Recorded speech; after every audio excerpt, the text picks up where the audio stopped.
दोस्तों नमस्कार, स्वागत है आप सभी का एजुकेशन मंत्रा में। दोस्तों पुलिस विभाग में 7,000 पदों पर भर्ती प्रक्रिया शुरू हो चुकी है और बेसिक के प्रस्ताव पर कैबिनेट की नामंजूरी हो गई है। निरस्त होगी क्या केवीएस की परीक्षा? 2 साल बाद 69,000 भर्ती में हुआ सवेरा। अग्निवीरों को स्पेशल रिजर्वेशन, महिला आरक्षण, यूपी टेट 2023 पाठ्यक्रम में बदलाव इत्यादि सभी मुद्दों पर चर्चा करेंगे। लेकिन इसके पहले एक छोटी सी इन्फॉर्मेशन। हम बात करेंगे यूपी टेट 2023 की बेस्ट बुक के बारे में, जो चक्षु पब्लिकेशन की है। अगर इस पुस्तक की खास बात करें तो इसमें 3000 से अधिक अध्यायवार महत्वपूर्ण प्रश्न हैं, जिनकी विस्तृत व्याख्या भी दी गई है। 4 सॉल्व्ड पेपर्स भी प्रीवियस ईयर के दिए गए हैं। संस्कृत सहित सभी सब्जेक्ट्स को कवर किया गया है और साथ ही साथ देखा जाए तो टॉपिक वाइज स्टडी मटेरियल इस पुस्तक में दिया गया है और प्रैक्टिस के लिए हर एक टॉपिक के बाद बहुत सारे क्वेश्चन उपलब्ध कराए गए हैं। इतना ही नहीं, चक्षु पब्लिकेशन का ही एक प्रैक्टिस सेट आता है, जिसको लगा करके आप अपनी यूपी टेट की तैयारी को और भी मजबूत कर सकते हैं। तो देर किस बात की है, लिंक डिस्क्रिप्शन बॉक्स में है। ऑनलाइन माध्यम से यदि पुस्तकों को लेना चाहते हैं तो क्लिक करें और साथ ही साथ ऑफलाइन के लिए किसी भी नज़दीकी बुक स्टॉल पर कॉन्टैक्ट करें। दोस्तों देखा जाए तो बहुत सारी चीजें सोशल मीडिया प्लेटफॉर्म पर आती रहती हैं, हो हल्ला मचता रहता है, लेकिन ऐन वक्त पर जब उनको जांचा जाता है, परखा जाता है, समझा जाता है, तो हकीकत कुछ दूसरी ही चीज के रूप में बयां होती है। ठीक ऐसा ही हुआ है बेसिक के एक प्रस्ताव को लेकर। कल की डेट में आपने हो हल्ला काफ़ी ज़्यादा देखा होगा, हमारे द्वारा भी ये इन्फॉर्मेशन दी गई थी, क्योंकि भाई यूपी बेसिक एजुकेशन डिपार्टमेंट की तरफ से ऑफिशियल ट्वीट किया गया था। अब उसकी प्रामाणिकता पर कहां से संदिग्धता की जाए, लेकिन फाइनली यहां पर दोस्तों आज की डेट में सूरत कुछ और है। एनसीईआरटी की जो पुस्तकों को मंजूरी संबंधी प्रस्ताव था, उसको ठुकरा दिया है योगी सरकार की कैबिनेट मीटिंग ने। यहां पर दोस्तों देख सकते हैं, यूपी अपनी किताबें देगा। योगी सरकार ने कक्षा 1-2 में एनसीईआरटी की पुस्तकें खरीदने का प्रस्ताव निरस्त कर दिया है। यूपी सरकार अब छोटे बच्चों को अपनी किताबें छापेगी। हमें यहां भी नहीं विश्वास हुआ, हमने अगले समाचार पत्र पर जाकर के देखा तो यहां पर भी लिखा है, परिषदीय स्कूलों में पहली और दूसरी कक्षा में एनसीईआरटी पाठ्यक्रम ही। एनसीईआरटी की जगह लिखा है एससीईआरटी पाठ्यक्रम ही। अभी तक दोस्तों एससीईआरटी की किताबें चलती थीं, अब इनको चेंज करके एनसीईआरटी की किताबें करने का प्रस्ताव था, लेकिन ये ठुकरा दिया गया है। अब एससीईआरटी की ही किताबें चलेंगी। बेसिक शिक्षा परिषद के विद्यालयों में पहली और दूसरी कक्षा में राज्य शैक्षिक अनुसंधान और प्रशिक्षण परिषद एससीईआरटी का ही पाठ्यक्रम लागू रहेगा। कैबिनेट ने इन कक्षाओं में एनसीईआरटी पाठ्यक्रम लागू करने के प्रस्ताव को मंजूरी नहीं दी। पर्यटन मंत्री ने बताया है कि कैबिनेट के सदस्यों का मत है कि जो एनसीईआरटी में पूरे देश के परिप्रेक्ष्य में पाठ्यक्रम होता है, जबकि पहली और दूसरी कक्षा में विद्यार्थियों को यूपी के इतिहास, संस्कृत, महापुरुषों, प्रमुख स्थलों आदि से जुड़ी शिक्षा देकर नींव मजबूत करना आवश्यक है। इसलिए प्रस्ताव पर एनसीईआरटी का पाठ्यक्रम न लागू किए जाने का निर्णय लिया गया है। मतलब कि जो जैसी चीजें चल रही थी एससीईआरटी की, वो चलती रहेंगी। तो यहां पर कैबिनेट के सदस्यों ने बताया कि इससे ज्यादा विकास होगा एससीईआरटी वाले किताबों से।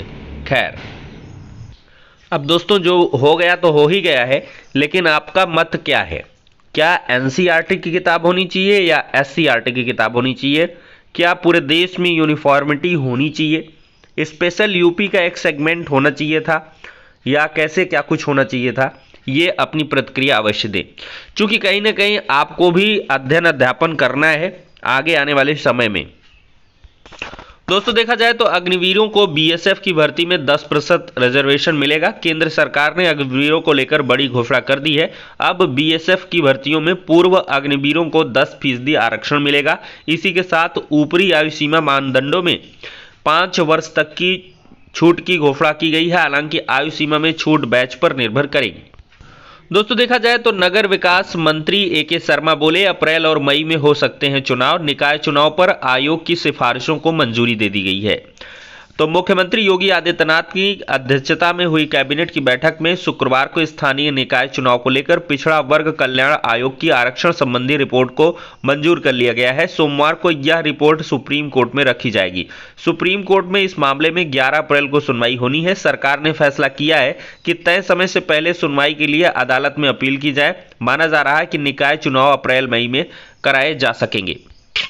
दोस्तों, देखा जाए तो आवेदन के बावजूद चयन बोर्ड को नहीं मिले सदस्य। भर्ती विज्ञापन के 7 माह बाद भी परीक्षा तिथि तय नहीं है। नया शिक्षा चयन आयोग पाइपलाइन में, भर्ती ठप है।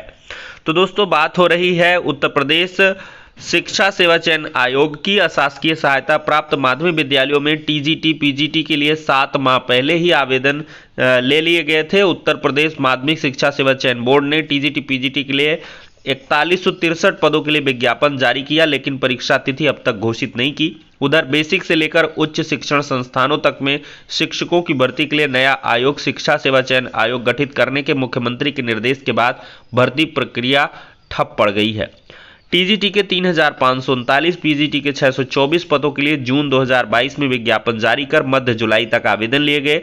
करीब 12,50,000 ऑनलाइन आवेदन हुए। इसके पहले 8 अप्रैल 22 को चयन बोर्ड में कार्यरत सभी सदस्य कार्यकाल पूरा होकर कार्यमुक्त हो गए। सदस्यों की अगर हम बात करें तो इनके मनोनयन के लिए सरकार ने आवेदन तो लिए, लेकिन नियुक्ति नहीं हुई। अभ्यर्थियों ने जल्द सदस्य नियुक्त करने जाने की मांग उठानी शुरू की तो मुख्यमंत्री ने नए चयन आयोग के माध्यम से नई भर्तियां करने की घोषणा की।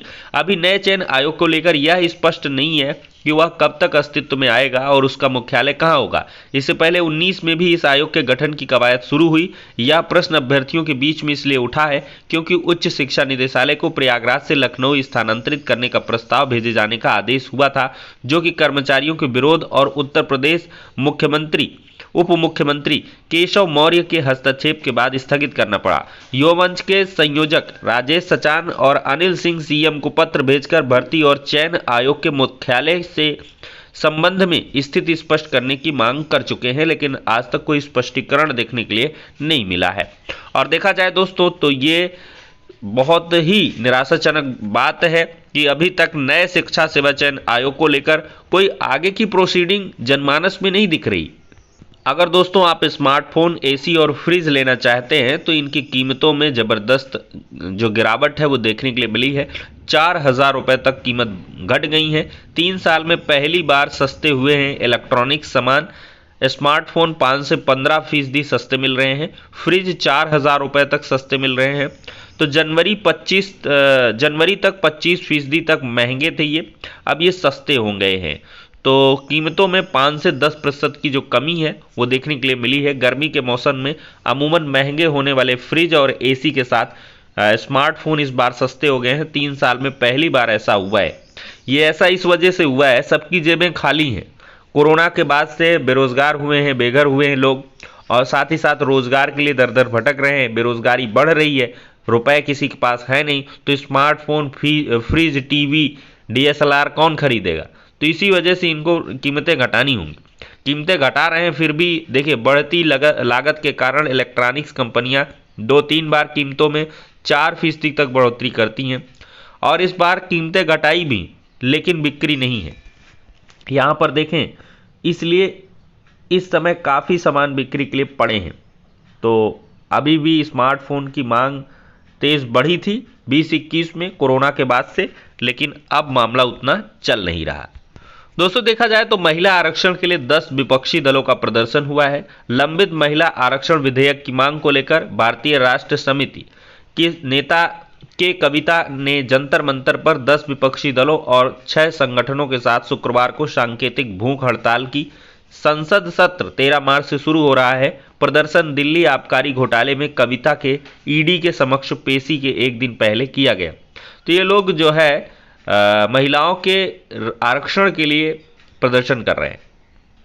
दोस्तों, देखा जाए तो पुलिस विभाग में 7,000 चालकों की भर्ती प्रक्रिया शुरू हो चुकी है। पुलिस विभाग में आरक्षी चालक के करीब 7,000 पदों पर भर्ती की कवायद शुरू हो गई है।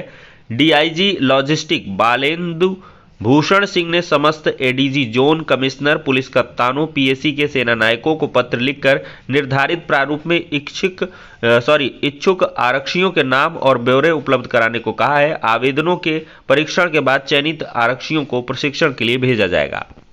दोस्तों, सबसे बड़ा यक्ष प्रश्न है कि क्या केवीएस की परीक्षा निरस्त हो सकती है? तो इसका साफ जवाब है कि केवीएस की परीक्षा कभी भी निरस्त नहीं होगी, क्योंकि इसको लेकर केवीएस की तरफ से, सीबीएसई की तरफ से कोई भी नोटिस नहीं दिखाया गया।